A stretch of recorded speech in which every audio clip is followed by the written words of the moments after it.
Hi, my name is Marcin Wojtas. I work in SemiHub, and I'd like to present today the Marvell CN913 firmware, which went fully public this year.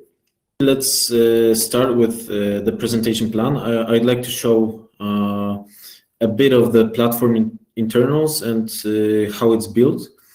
It will matter because the platform itself is modular, and that will be reflected also in how the firmware is constructed. Then I will show a bit how the firmware is structured and what are the subcomponents. Then we'll dive a bit into EDK2 support details, which is the most important part of this firmware. And then I'll proceed with compliance of the platform and its ecosystem. The presentation will be concluded with the future plans regarding the firmware and its open source support. Okay, then, so in this slide, you can see the CN913 internals. It's a quad-cortex A72 based processor with DDR4 controller and multiple peripherals such as network packet processor, PCI Gen 3, SATA, USB, SDMMC, and many other offloads and peripherals. The SoC is built in a modular way, so that most of the peripherals are placed in a south bridge. It's named as CP115, and it's attached via internal bus to the application processor unit, the APA807. What is interesting that the SoC is exposing an external bus that allows to attach the second south bridge with exactly same pinout and functionalities such as are available in the on-die package, and also it allows to attach the second south bridge. So it's represented in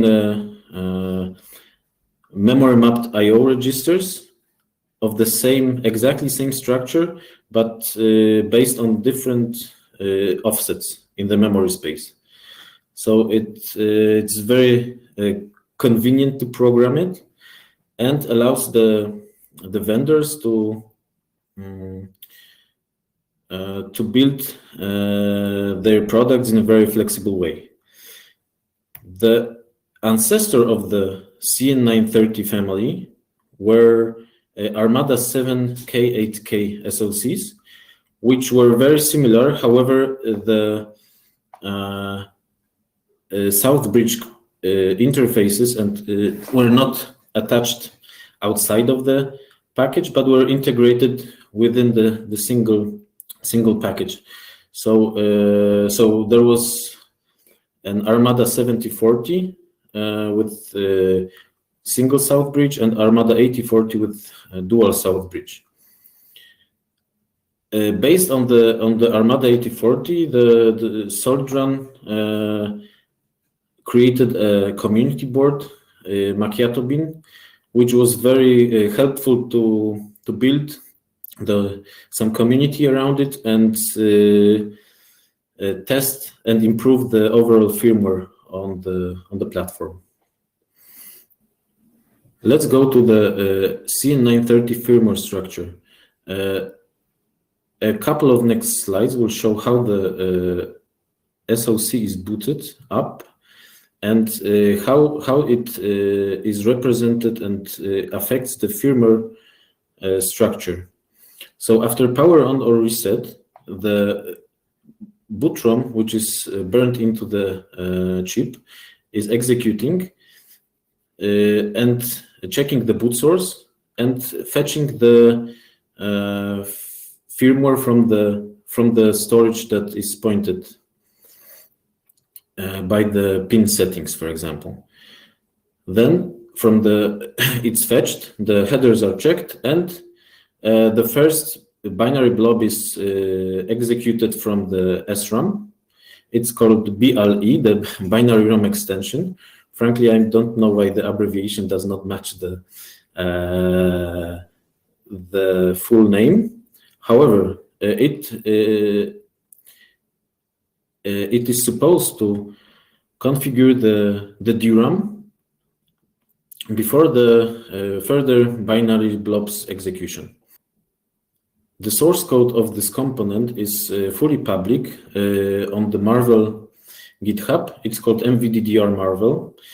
And this year, in order to support the CN913x, it was updated with the latest patches that allowed to support not only Armada 7K and 8K, but also the new SoC family. Then we go with the CN930 trusted firmware A support. The BLE jumps to the DRAM and executes BL1 from EL3. Then we have BL2, which is executed from the secure EL1 and optionally loads the secure payload, and also is capable of loading the additional binaries called SCP BL2 that are responsible for providing the firmware for the SoC coprocessors. For example, in order to provide some extra power management features or network packet processing offloads. Then the BL2 provides the offset to BL31, which are the EL3 runtime services, and allows BL1 to jump to this binary. Then overall, the booting process ends up with jumping to EL2 and executing BL33, which is in fact either U-boot or EDK2. You can see also that the entire image is called flash image by Marvell, and its creation is done using the TFA build system. External components are provided with the build parameters or variables. Here you can see an example bootlog with all the steps printed out in verbose mode. The first line is boot ROM, then the BLE stage with configuring and training the DDR. Later it goes further to BL1, BL2, loading the coprocessor binaries, and then executing BL31 and first line of the EDK2 stage. The flash image is also very nice for debugging. It allows to boot not only from the storage devices such as SPI or SD card, but also it is possible to load it via UART, which is extremely helpful when the device is bricked during the firmware development. A possible improvement would be to precompile the TFA components and BLE image and put some established version to the EDK2 non-OSI for the users which would like to use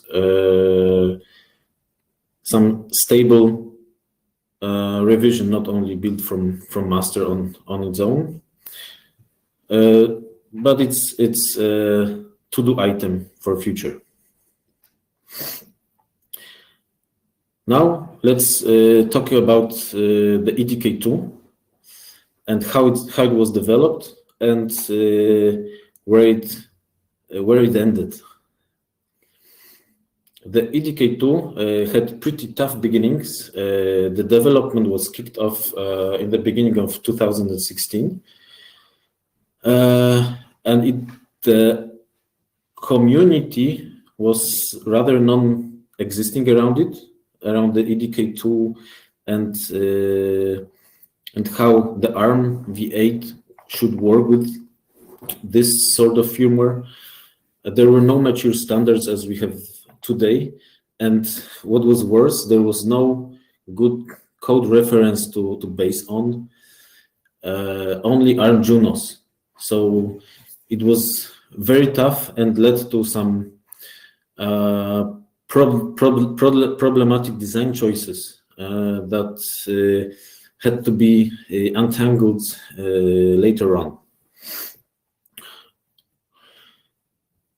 Fortunately, we decided to upstream immediately. Actually, in parallel to the development, we attempted to make the code public, and there we got very big help from the maintainers. Now it's EDK2 platforms hosted by Tayana Core, but at the time it was open platform package maintained by Linaro. It looked very differently from what we have now. The different way of building the firmware, as well as there was a different directory structure. Also, the way how the platform and SoC is built, the modularity, as mentioned before, implied the iterative way of development. That means we worked with the earliest Armada 7K, 8K revisions. And first, we focused on the application processor support, which was mainly the core support plus UART plus SDMMC interface, and some generic features of the SoC, such as the random number generator. Then, when it became available, the first South Bridge, CP110, the previous revision, was programmed, and later the second one.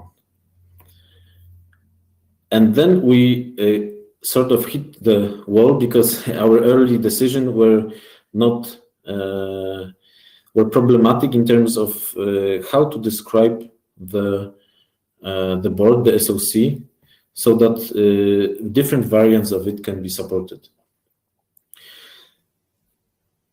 Contrary to the x86 devices, the controllers inside the SoC are not attached to the PCI bus. Some solution was ready and developed by the community, which allowed to use the PCI drivers for generic controllers such as SATA or USB via so-called non-discoverable interface. So the PCI device drivers could be used for handling the internally attached controllers. But what to do with the other peripherals that are non-standard for other vendors, such as SerDes controller, pin control, network interfaces? The binding should be defined by the code authors, and there is no common way to describe the memory mapped I/O controllers. Another complexity was added by the multiple South Bridge instances, which resulted in duplication of same peripherals at different base addresses. So an unfortunate design decision led to an overloaded board description file called DSC and limited scalability. After some time, a solution was provided for Armada 7K and K that was later reused by CN91330, which were additional libraries that allowed to describe the SoC amount of controllers, their base addresses, and unique informations that do not change between the boards. Also, an additional library interface for defining the per board peripherals, such as amount of and base addresses of I2C I/O expanders, or type of SDMMC controllers. These are processed by a custom board description protocol, which is later utilized by different kind of drivers. So adding a new driver is now pretty easy, and there is no problem to describe yet another interface and reuse the infrastructure that is already in the tree. There's not all the interfaces were transferred from the initial stage and description to Armada board description library, which is a to-do for future. Now we reach the CN91330 EDK2 port.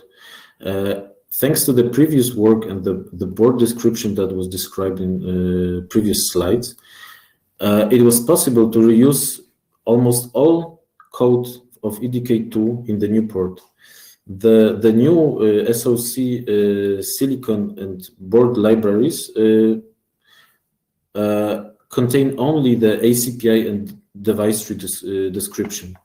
Most of the differences are handled solely in the early firmware. And because of the modular construction of the CN91330, it's showcased by the development board, which is in fact a modular PCB with extra add-ons. Via dedicated connectors, one can attach the module with the one and the second South Bridge component with its interfaces. So it all ended up with very simple board description in the platform Marvell CN91330 DB directory.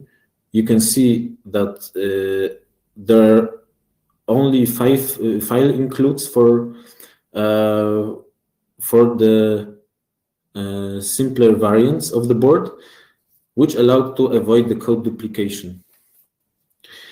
But what we need the EDK2 and the early firmware support for?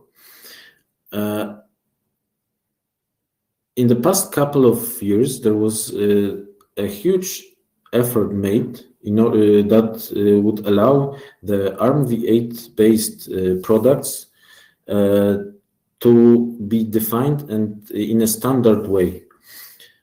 The standardization means defining a certain set of SoC and the system characteristics that would allow to make the distributions to be installed in very x86 way. That means one can download the ISO file, for example, and simply install on the device, which allows to make the system just work.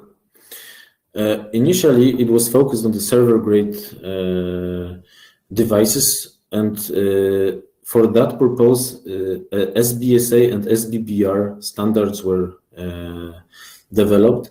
It was not fitting embedded processors very well because of the custom peripherals that are often available and hard to be unified. But based on that, system-ready embedded system compliance was developed for such devices that would not fill all the requirements of the SoC design, but will provide enough and sufficient firmware interface in order to boot everything and make it just work. The ARM folks have their own presentation and can, and for sure, shed light on the standardization progress in the other presentation. But thanks to this, it was possible to make the ARM 7K and 8K, as well as NEOS CN913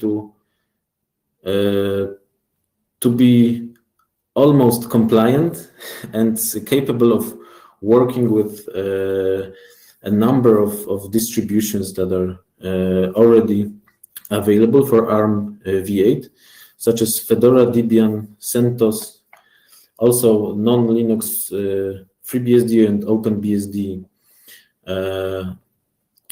systems.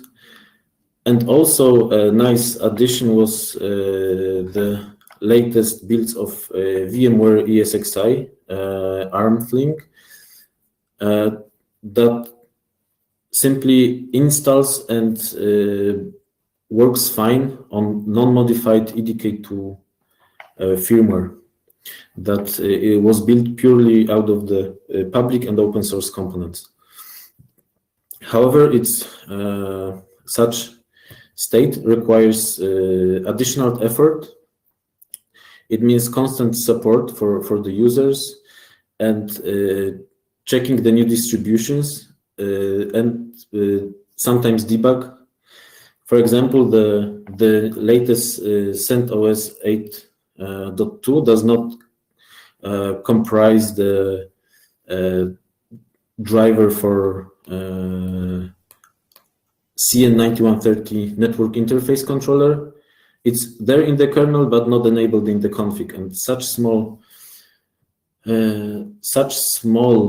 issues are very common and requires an action to overcome them. An example of mention example of the how ecosystem can work nowadays is the ESXi ARM Flink. It was installed out of the box. The built-in NIC support is functional there, and here you can see a screenshot of the panel. I was able to install the guest VM without any issue and stress the system a bit. So it shows how ARM v8 platforms can work these days without the huge burden of customization and installing everything from scratch or even building packages out of the sources, which was very common for example, ARM v7 platforms back in the day. So what are the future plans for the CN930 EDK2 port? Still, there is an effort required for providing the compliance. Some minor issues are left, and in order to pass the ARM architecture compliance suit.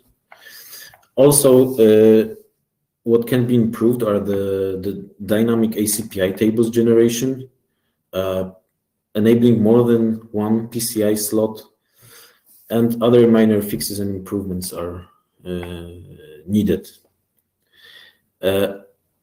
Also, on the other hand, we need to follow the Linux and other systems support and provide patches or simply help the community to improve the OSs. So at the end, I'd like to say thank you and give some credits to people that really helped the described firmware to be public and such well developed. I'd like to thank Nadav Haklay and Kostya Porochkin from Marvell Israel team.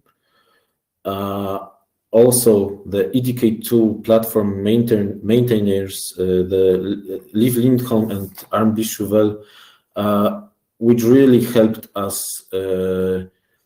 during early days and later on, even providing some features or good guidelines of how the EDK2 should properly be developed, and pointed some worthy solutions. And I'd like to say thank you for my semi-health colleagues who also participated in the development both of the early firmware, the TFA, and EDK2 port. Thank you.